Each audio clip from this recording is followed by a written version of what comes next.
안녕하세요. 김익현 변호사라 합니다. 이제 곧 한덕수 대행의 탄핵 심판 선고가 있어요. 그런데 야권에서는 이것은 선입선출 위반이라고 헌재를 마구 비난하고 있어요. 선입선출이 뭘까요? 이는 선입선출, 영어로는 first in, first out, 즉 먼저 입고된 재고로 먼저 출고하는 것이에요. 이 정도 아시면 되겠고요. 은행이나 금융사에서도 조금 적용되는 경우가 있어요.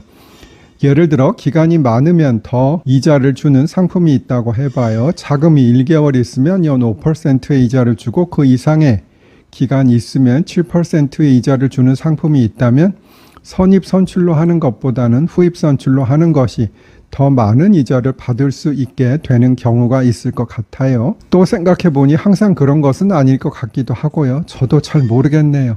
에고 또 딴소리. 어쨌든 한덕수 대행의 사건을 윤 대통령 사건보다 먼저 처리하는 것이 선입선출의 원칙에 위배되는지 설명드릴게요. 법원에서 사건을 처리하는데 원래 먼저 들어온 사건부터 처리하기는 해요. 그래야 공평하잖아요. 나중에 온 사건은 먼저 해주면 특혜를 주는 느낌도 있기도 하고요. 기일 지정 신청이라는 게 있어요. 아직 재판 날짜가 잡히기 전에 판사에게 재판 기일을 잡아달라 하는 것인데 그러면 해주는 판사도 있고 무슨 소리냐. 내가 순서 되면 알아서 해줄 테니 쥐죽은 듯이 조용히 있어라 라는 판사도 있어요. 어쨌든 먼저 들어온 것을 먼저 하는 것이 맞긴 한데 그렇다면 먼저 들어온 것은 항상 먼저 끝날까요? 이건 당연한 건데 사건이 정말 간단한 것이 있고 쟁점도 증거도 당사자의 수도 정말 복잡한 것도 있어요. 그러면 이 두 개를 똑같이 끝낼 수 있을까요? 불가능할 뿐더러 오히려 어려운 사건과 쉬운 사건을 똑같이 하는 것은 실질적인 공평이 아니겠지요. 그런데 한덕수 대행의 사건과 윤 대통령 사건을 비교해보면 엄청나게 쉽고 어려움이 대비되는 것이지요. 내용 설명은 어려우니 기일의 진행 횟수로 대비해 볼게요. 한덕수 대행 사건은 변론기일 1회 진행했어요. 윤 대통령 사건은 변론기일 11회 진행했고요. 그리고 변론 종결일까지 얼마나 걸렸고 기일이 몇 회 진행되었는지 찾아볼게요.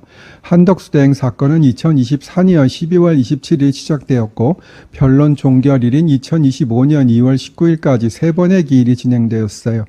즉 54일 동안 기일의 진행은 3번이었고 따라서 산술 평균하면 18일마다 한 번 재판을 했어요. 윤 대통령 사건은 2024년 12월 14일 시작되어 변론 종결일인 2025년 2월 25일까지 13번의 기일이 진행되었어요. 즉 73일 동안 기일의 진행은 13번이었고 따라서 산술 평균하면 5.6일마다 한 번 재판을 했어요. 어떤 사건이 더 빨리 진행된 건가요? 이런 생각을 못하고 한덕수 대행 사건이 먼저 선고되어서 선입선출의 원칙에 위배되었다고 주장하면 나는 바보예요 라고 소리 높여 외치는 거라고 저는 들려요. 저 숫자 즉 18과 5.6을 비교해보면 윤 대통령 사건이 한덕수 대행 사건보다 3배 정도는 더 빨리 진행된 것 같고요. 머리는 멋으로 달고 다니는 게 아니라 생각을 하라고 있는 것이겠지요. 이렇게 잘 생각을 못 하시는 분들을 저 먼 우주로 보내드리고 싶긴 해요. 그래서 오늘은 선입선출의 실질적 의미를 이해하지 못하시는 분들께 인터스텔라의 OST First Step을 피아니스트 유청빈 선생님과의 포핸즈로 올려드릴게요. 즐겁게 들어주세요. 감사드립니다.